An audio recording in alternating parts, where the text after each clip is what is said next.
Welcome to Obsession Engineering. That is a Ninja 650 and I bought that with my own money, but not a lot of money. I wanted a cheap winter hack, and that was on eBay in the depths of winter, and it's formally been written off, so therefore it was cheap. But today is my first day on it, so in a moment I'm going to put my helmet on and tell you if that thing is any good or not. It is a 2018 Ninja 650, it's not even got 6,000 miles on the clock, and it is in surprisingly good condition. Especially considering it's been written off at some point in its life. The only thing I can note is that green matches that green, but matches no other green on the bike, so I suspect it might have had a nose cone on it at some point in his life. All I've had to do is change that switchgear because it was slightly damaged, and I've put a new pair of Dunlop Roadsmart IVs in it, which are Dunlop's newest road/sports touring tyre. And today we're going to rattle it down my favourite country road, because even though it's really a work hack, it doesn't mean it shouldn't be a bit of fun. So, first question, does this bike deserve the Ninja tag? And I've not ridden it very many miles yet, but I can probably safely say no. I really don't think this should be called a Ninja. It's easy to ride if it's your first sort of bigger bike, having passed your test or whatever. Easy. Steers quite easy, clutch is light, throttle connections inoffensive, brakes are quite reasonable. It's not exciting though. Right, let's rev it a bit out this corner.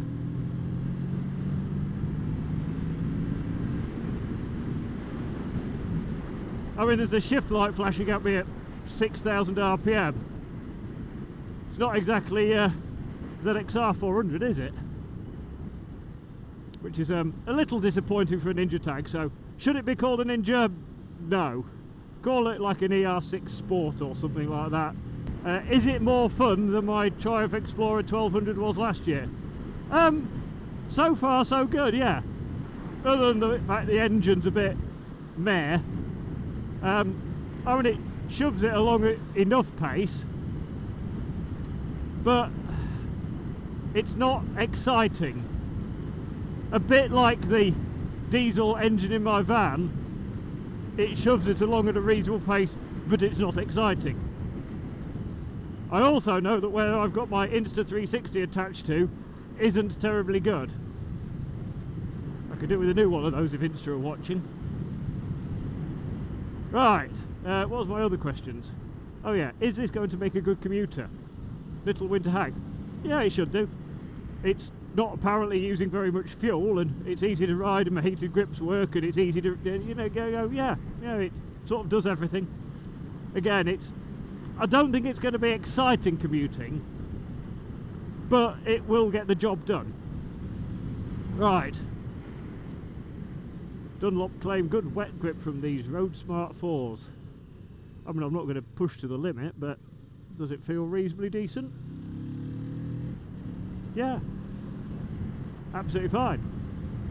I will give it more miles to see if they, like, you know, really instill more confidence in me. But so far so good.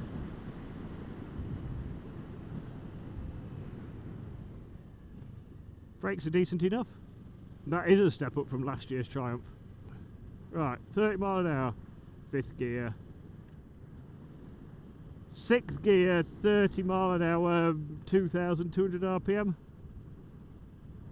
Perfectly smooth. Again, not exciting, but quite efficient.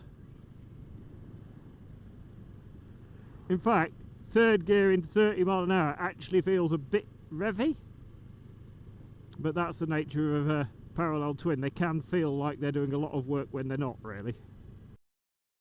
Of course, being a Kawasaki, you can't actually put it in 2nd gear at standstill to see if you can pull away in 2nd gear, because I think 2nd gear would be actually an excellent 1st gear, and then they could just give me a 7th gear instead of the 6th, and then the gearbox would be better.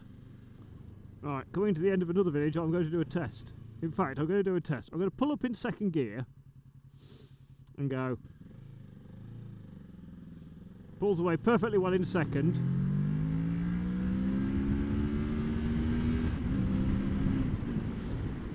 Yeah, that's not exciting. As long as it's not using a lot of petrol, though, I can live with the lack of excitement for a winter hack because it'll make it cheaper to ride. And then come spring, when I sell it because I'm bored of it, I won't have spent as much money riding around in winter and everything will be a better bargain. So, sometimes economical motorbikes are good. I would trade a couple of miles per gallon for a bit more buzz, though. Right, I suppose we could do a sensible road test as well. Ergonomics. The seat is very low. The footrests are very where my feet are. The handlebars are quite high. So, not a sports bike then. Again, not a Ninja. Steering. Yep. Yep, it steers.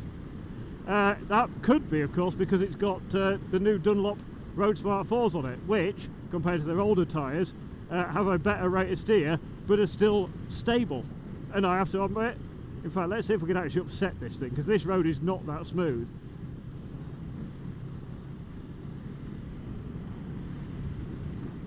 No, I can't. So we'll put a tick in the box. Not sure whether it's Kawasaki or Dunlop who've made the steering good and the stability good, but between the pair of them, they've definitely done all right. Yeah, the throttle connection's easy enough because slow bikes used to get the throttle open on. The controls are light, everything's where you'd expect it to be. Because it's relatively new, it's got ABS and obviously fuel injection stuff, which on a winter hack is a good thing. Yeah, it's just easy. If you are relatively new to biking, and especially if you have quite a short leg, perfectly good bike. And to be fair, considering how little I paid for this, I'm going to say yes, very good bike.